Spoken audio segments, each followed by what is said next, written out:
Talk Money. Hello and welcome to Let's Talk Money. I'm your host, Surabhi Upadhyay. It's the middle of December, which means it's holiday season. Now, many of you would have already planned your travel and vacations, and those who haven't are probably looking forward to booking their first trip of 2025 early in the new year. Yes, the travel bug has bitten us all, and it's perhaps here to stay. So how can we plan smarter for our travels and our holidays? What are the hottest destinations of 2025? And while we research enough on the hotels and the experiences that we want on that dream trip, do we pay enough attention to travel insurance? Yes, you got it. It is the travel special edition of Let's Talk Money. And helping us plan our 2025 Wanderlust better are Mohit Joshi of Skyscanner and Priya Deshmukh of ICICI Lombard.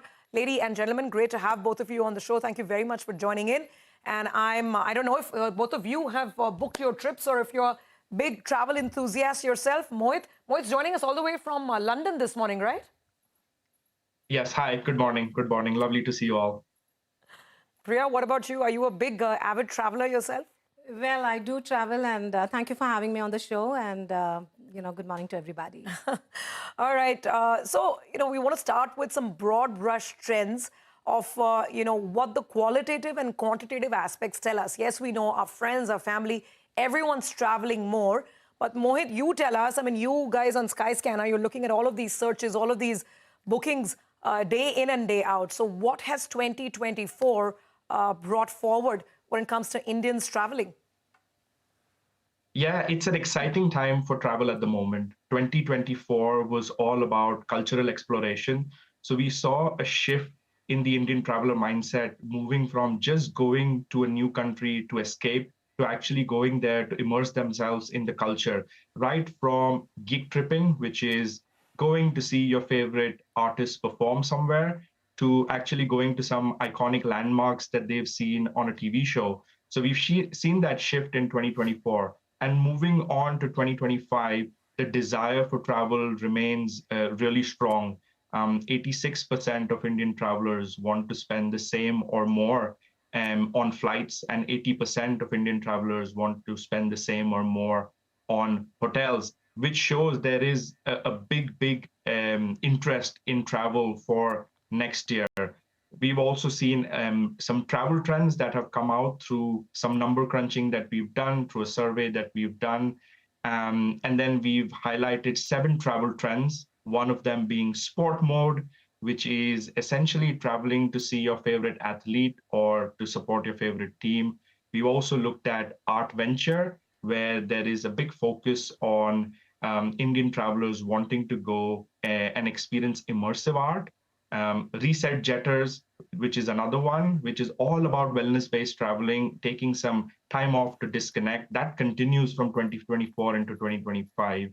And then there are a few more which talk about astro adventures, which is wanting to go and see the aurora borealis, the northern lights. Tromsø in Norway has come out as one of the trending destinations where you can go and see them. And then there are a few like gamey vacation. We've seen a lot of interest from Indian travelers wanting to go to location that they've either played on a game, or it also kind of reflects on some e-sport events that they want to go for. And the last couple being horticulture, which is wanting to experience the cherry blossoms, and last the cowboy core, which is just having an experience of a farmhouse stay. So that's the various travel trends we've seen going into 2025. And if we talk just about 2024, for December itself, we've seen the top searches for people, Indian travelers wanting to travel, have been Goa, Bagdogra, Kochi, Dubai, and Almaty. These are the destinations for December. My God, I'm already getting major FOMO, Mohit, because of all the trends that you described, from the cherry blossoms to the northern lights and so on and so forth, to the wellness retreats. We want to do them all, right? Actually, not one. We want to do as many as possible in every given year. But then budgets are finite, so we have to work with what we have. I'll come back on some of the individual trends in just a bit. But Priya, you tell us now, clearly all this is happening. But what about when you see it through a financial lens? Has it meant better business for you as well when it comes to the travel insurance segment? Absolutely. And, quite frankly, I'm quite fascinated to hear what Mohit said. And you have an example in me who's traveled to Japan just for the cherry blossoms. Wow. It's amazing to see what's happening across the globe and how the travel trends and tourism is coming back. We have around 15 million Indian nationals who have traveled in the first half of 2024. And we expect, a total 80, million traveling throughout the year of 2024. So the travel trend is back. We did see some slowdown during the COVID season. Post-COVID, it has come back with great, amazing progress. And alongside the travel season and people going for experiential, travel destinations and all the, fancy names that Mohit mentioned, even the insurance sector, the financial insurance sector has moved that along the side in the curve of how people have chosen destinations and travel, planning. And it's really fascinating to see how the growth has happened. There's a CAGR of around 14% that we've observed. And by 2040, we're seeing explosive growth of almost 50% of the total travel tourism insurance that's going to come our way. So the travel insurance industry seems to be growing at these big numbers, 40, 50%. Yeah. Because of the boom in travel. It's a reflection of how people are choosing to travel internationally as well as domestically. So Priya, I mean, just a question on the trends from this year. Now, travel insurance tends to be a very minuscule percentage of the overall trip cost, right? Probably 0.001%. So in terms of the premium trends in 24, what have we seen so far? Are premiums going up, going down? What should we expect? Well, when you talk about a travel product, while it's a minuscule of the cost of the total travel planning that a consumer would do, it will all depend on the country, the duration of stay, what kind of stay plan that you have, and features of are you going for a adventure sport kind of an activity. So it will all depend on that. But with the growing volume of business and the way the penetration is increasing and more people are being aware because of two reasons. One, the treatment cost in locations or destinations that people are traveling, as well as the peace of mind. Typically, 50,000 USD sum insured for an aged customer of around 50 years would the premium would range around 10,000 odd rupees for a gold plan, and a more comprehensive and very all-inclusive program would cost around 15,000 odd. So that's quite the range in which you would see the travel insurance products being. Fair enough. So they're not sort of shooting through the roof. We're not expecting a very huge surge in travel premiums, right? That's good to hear. I'll come back on it in just a bit. But Mohit, again, to talk about the trends and the costing part, now people are traveling irrespective of the cost, but the fact is that costs are going up, right? You look at flights to Europe throughout 2024. I remember, I mean, pre-COVID, I took a flight to one of my dream destinations in Europe for some, 50K for a return ticket, and now that number is going to what, 75,000, 80,000. So in terms of just costs for this sort of international travel, what are we in for in 2025? Yeah, it's a really good point. Cost of living is still top of mind for Indian travelers. Like Indian travelers prioritize the cost of flights, cost of hotels, even the cost of food of the destination that they are going for. But having said that, the rising middle class and the increase in travel spend that individuals have now, and also visa access becoming slightly easier in many of the locations, continues to drive the interest among Indian travelers. An interesting fact we also found out was 66% of Indian travelers are planning to travel more in 2025. So that shows that although cost is top of mind, they want to continue to travel into the new year. And having said that, what we are seeing is airlines increasing their networks. There's a lot of domestic, there's a lot of low cost airlines having competition. And because of this additional networks to different destinations, what we'll see in 2025 is the prices stabilizing further. And to meet the demand of Indian travelers, we expect more routes to start beginning, which will also stabilize the prices further. That sounds really good. Actually, you know what, Mohit, we're playing a graphic right now from your report that highlights some of the maybe most wallet-friendly or budget-friendly destinations for 2025. Yeah, we've got them on the screen now. Oslo, London, Doha, there's Seoul, there's Baku, where there's a slight drop, and there's Kazakhstan, where there's a big drop, actually, 44% drop in airfares. Can you tell us a little more about it? I mean, this is what, average of how many months, and can we project this into the new year? We all want to believe that, yes, airfares are not going to go through the roof. So what are the destinations to look at?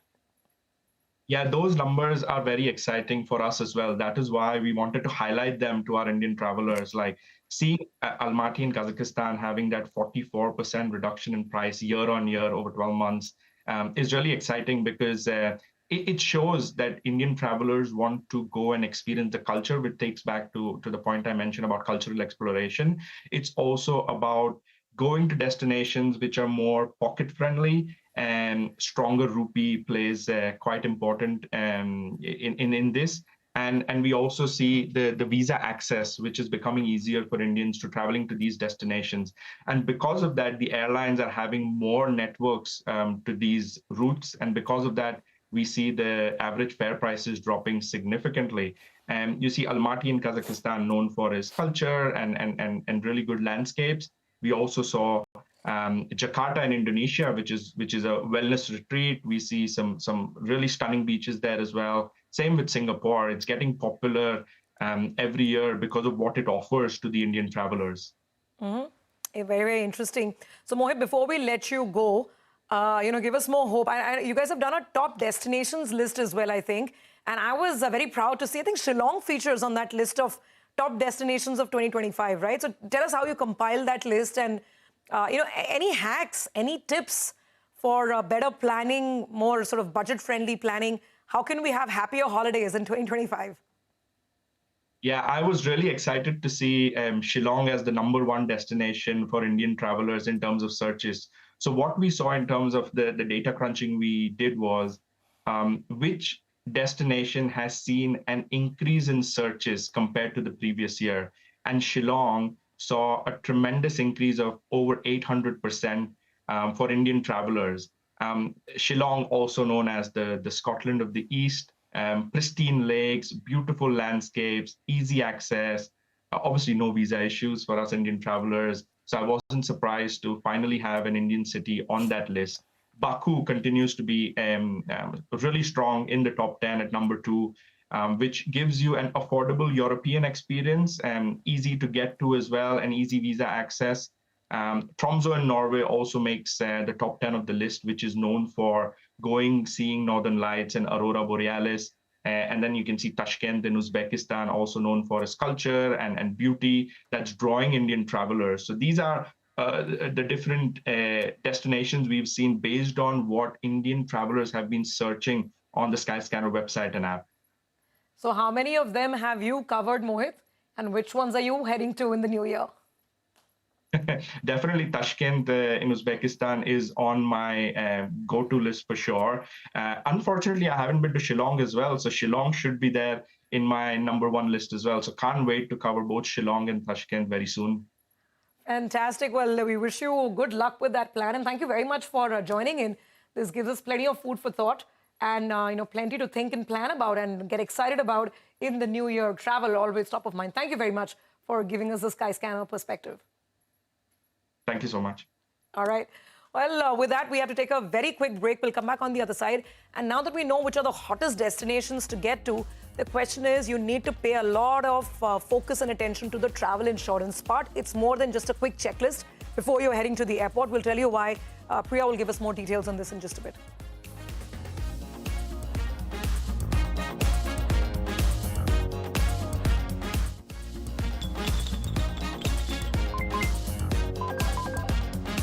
Let's talk money